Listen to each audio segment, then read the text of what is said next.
Faxen, Mailen, Videocall und bitte keine Brieftauben.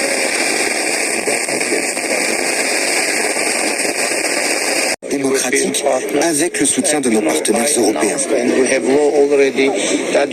Comme je l'ai annoncé et comme le prévoit déjà la loi, nous allons réformer. Bienvenue, vous êtes politologue international à Sciences Po et c'est une vendredi co-animé avec Marc Sémon.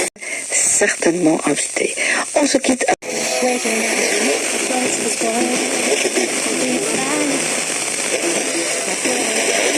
Angebot der Höflichkeit darauf zu verzichten, sagst du auch da sollte man. C'est toujours une fête quand on une création de stress un peu quand on joue des gens en concerto pour la première fois. On ouvre une bouteille de champagne. Oui, c'est vraiment très.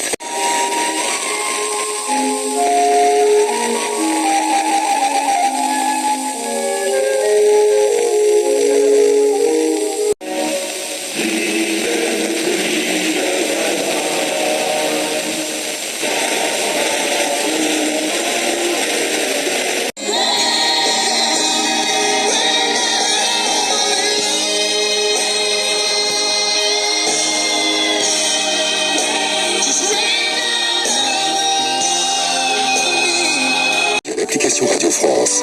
Plus d'infos, radiofrance.com. Merci. Zítra 19 až 23, na jihu Moravy až 25 stupňů. Milionové kolegy za peníze nekoupíte, protože ti nejlepší kolegové. Česko má kvůli velkému množství ukrajinských uprchlíků z této povinnosti zatím výjimku. Z Bruselu Zdeňka Trachtová, Radiožurnál. Ministr spravedlnosti se odpoledne setká s žalobkyní Petrou. Na závěru loňského roku. Die geplante Ausnahme für Tierkontrollletzten.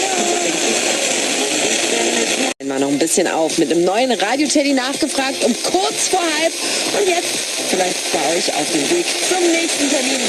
Miał 89 lat. Glenn Close i Ridley Scott doczekają się Oscarów. Aktorka i reżyser są w gronie osób, którym Amerykańska Akademia Sztuki Filmowej wręczy honorowe statuetki. Ceremonia będzie w listopadzie. Oboje nigdy nie zdobyli Oscarów. Glenn Close była nominowana 8 razy. Ridley Scott miał 4 szanse. Lato Z w Nowej Soli to będzie niedzielny przystanek naszej letniej trasy. W ramach Święta Solan nasza scena stanie przy Alei Wolności. Zobaczycie i usłyszycie swoje ulubione gwiazdy. Wystąpią. Sponsorem prognozy pogody jest firma Ziaja, producent leku Dimastin, łagodzącego ukąszenia. Nakladově předpřeštěcené, kde nákladní auto srazilo člověka. Zprávy končí, po nich Jitka Osterová. Zde přeji vám krásné páteční poledne. Je tady opět naše byl jednou jeden rok. Já během 1 hodinky dám v pořadí 4 nápovědy. V republice teď žije zhruba 10 milionů 10 tisíc lidí. Ve věku 76 let zemřel bývalý fotbalový trenér Petr Uličný. Na svém webu to potvrdila Sigma Olomouc.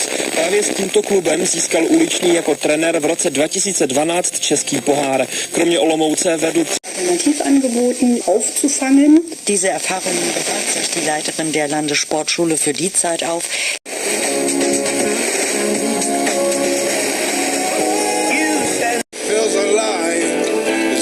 Something out of fucked up body, and I've been wondering the secret love has it been gone for a year or two, yeah, and I'm still wondering. Česka vstoupila do mistrovství světa porážkou. V úvodním zápase skupiny prohráli v mexické Guadalajaře s Jižní Koreou 1-2. Národní tým hraje na prestižním turnaji poprvé po 20 letech. Pokračuje kapitán národního.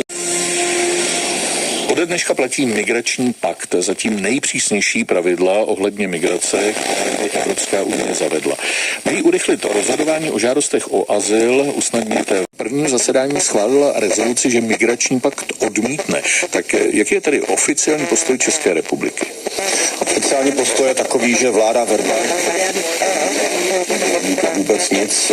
Ohledňuje právě to, že Česko hostí velké množství uprchlíků z Ukrajiny a pokud tady takové počty lidí z Ukrajiny s dočasnou ochranou nebo v nějakém podobném režimu návratovém nařízení, která už je tady dohodnutá, teď už se čeká jenom na formální schválení. Je tady také ta úvaha, a stále to spíše úvaha, hledat podobná řešení, jako je systém, který má Itálie s Albánií.